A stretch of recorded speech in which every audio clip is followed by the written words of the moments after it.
Well, hello, friend. You made it to day 7. That's a whole week. Good for you.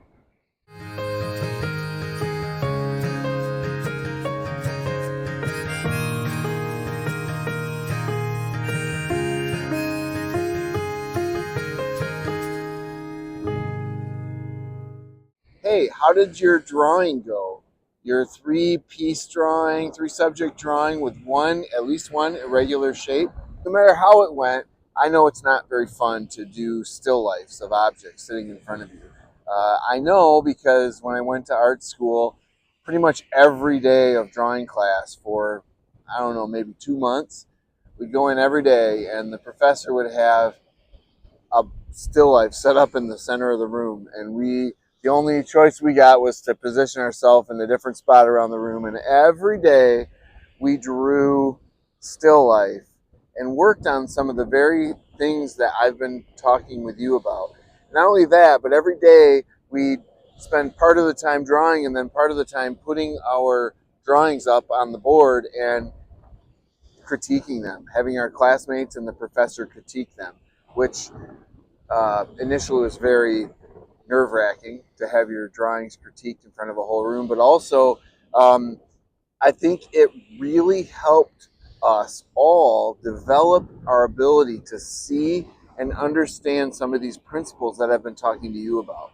And I know it's not that much fun, but, and I'm going to go back to an analogy. Since I don't play an instrument, we'll leave that one behind, and I'll choose cooking. I like to cook, but there was a time in which I had to learn what the different measurements were and the different ingredients and what they did and how they tasted and how they smelled and what they did to a dish. And you get to a point where you do that enough and you can actually cook freely, unrestrained, because you know the way things work. And my goal for you is to teach you some of these principles of drawing and how to make a drawing what you want it to be, so that you can go from there and be creative and not get stuck, frustrated, crimpling up your drawing and throwing it against the wall. But you can actually get to a point, like you do when you're cooking, where you can actually enjoy it, where you're in the flow and you are actually enjoying drawing. And that's my goal for you, is to kind of teach you the things to build on to get there. We're actually getting closer than you might think to starting to put all this together and draw more freely.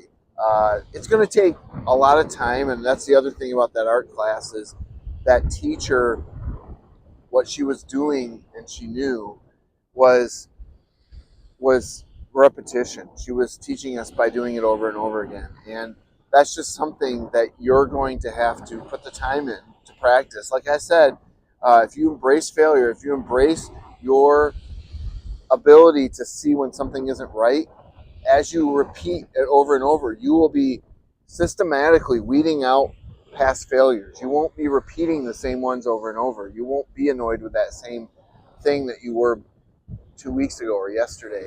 You're going to start figuring these things out. That's what I'm trying to give you, this gift of understanding and seeing drawing and seeing what you're drawing better. So I did a little my drawing of three objects with irregular shapes. I'm going to play that right now, and I'm going to talk to you a little bit about the latest of these three principles or aspects or whatever of drawing accurately. The third one being shapes.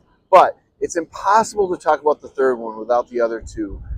The relationships of size and distance of objects and the angles. That's really what shapes plays off both of those. But it's kind of its own thing. So I'm going to talk you through this. We'll go through there. Okay, I chose three little shells that my daughters had found this morning, and I thought these are great irregular shapes. They're not a set shape, and I'm drawing them in now. First thing I want to do is talk about something I have not talked about yet, which is very important to sketching and drawing, and that is the idea of light searching lines. Light searching lines is a very important principle. You've probably seen me doing it, and I'm guessing some of you do it, or you've tried to start doing it, some of you might even feel like it's not real drawing. I used to, way back, I thought when I saw someone draw a circle and they didn't just move their pencil around in a dark circle, that, and they did little sketchy lines all the way around, I thought it was not real drawing. I thought that was what someone did who didn't know how to draw a circle. 180 degrees different from that now. I think real drawers use light searching lines to find the path, to find the line that you need to for the right shape, in the right position, at the right angle, to look right. And so what you're seeing me doing is I started with some real light lines where I thought the shells should be. And sorry I didn't keep the shells fully in the picture here. I was trying to center the drawing, do a better job of that. And you can see what I'm doing here is I lightly penciled these in. And this is not a time lapse, this is real time here. And I'm once I kind of got them and I looked at it and evaluated these shapes, I'm darkening them in. I made slight adjustments to them. That big shell at the top, it has some interesting, it's kind of a kind of a blob shape, I guess. If you had to call it a shape, it's like a skinny oval. I'm sharpening my lead here as I'm starting to make some heavier lines. I need a little bit better point. When you're doing light searching lines, you can do that. Now, I think you understand this, but I'll just quickly go over it. Light means not pushing down very hard, just using very light weight on your pencil. Searching, it's like this kind of like little strokes that you're just lightly making, trying to search, trying to find the right direction and the right line. And when it doesn't look right, you kind of go back and correct. And when it does, you go back and you darken it. And you can see right now, I'm feeling okay about where these are at on the page. And so now I'm darkening it in. And we are going to talk all about line variation. We'll spend at least a day on line variation. And that is the weight that you give a line and how you can give incredible depth and beauty to a drawing. Some of the most beautiful drawings I've ever seen, I would say the most beautiful drawings I've ever seen, use zero shading. They don't use any shading at all. They just use some very sensitive, careful, beautiful line variation. And like I said, we'll spend some time talking about line variation. I had to draw an entire semester, drawing one at Kendall College of Art and Design, where I went. The first semester, we couldn't shade a single millimeter on our drawings. We were not allowed to shade. In fact, I don't even think second semester, maybe towards the end, it was just all mechanics: structure, shape, structure, design, layout, and then line variation. Just the ability to vary the weight of your line. And so what I'm really doing here is just putting some more weight to what I've figured out I like the shape of and it feels right. So what light searching lines allow you, like a kind of like a second chance, or they kind of allow you to hedge your bets on what shape this is. It's like you don't have to fully commit. You're like, I think this line goes here, I'm not quite sure, I'm kind of sketching it in, and it allows you to do that. But once I found these, one principle I'll just say now of laying in your lines is the base of an object should have where it touches the surface, where the weight is sitting. The lower edge of an object should be a heavier line. And if you notice here, that's what I'm doing. At the bottom of these objects has a heavier weight to the line. And so that can really give your drawing a lot of depth. When typically people use shading to give depth. But if you can do it with line variation by varying the weight of your lines, like see here, I'm adding some some texture to these shells so that you can tell they're shells. And they're just lines. I'm literally just making little lines. I'm not shading.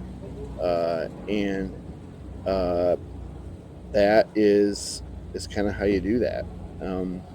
And is this ever going to be hanging on anybody's wall? No. It's just a drawing in my sketchbook, but it's teaching me how to draw shells, how to kind of lay these things out. And I'm going to add some now this is borderline shading. I'm not really trying to show depth here. I'm trying to show some of these. There were these bright reddish pink lines on these shells that in this shell in particular that kind of that just gave it cool texture and look. So I'm not really it's an actual mark on the shell, so I'm not trying to add any kind of shadows or depth or anything. I'm just adding the marks, the coloring, the tone, I guess you'd say, of these shells in a pattern here. And so, but it does kind of look like shading.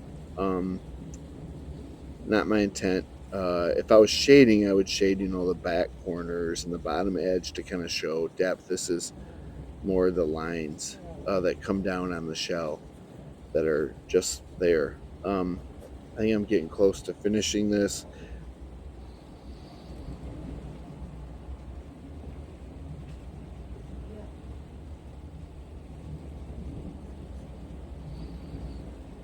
I'm going to write the date, what I was working on.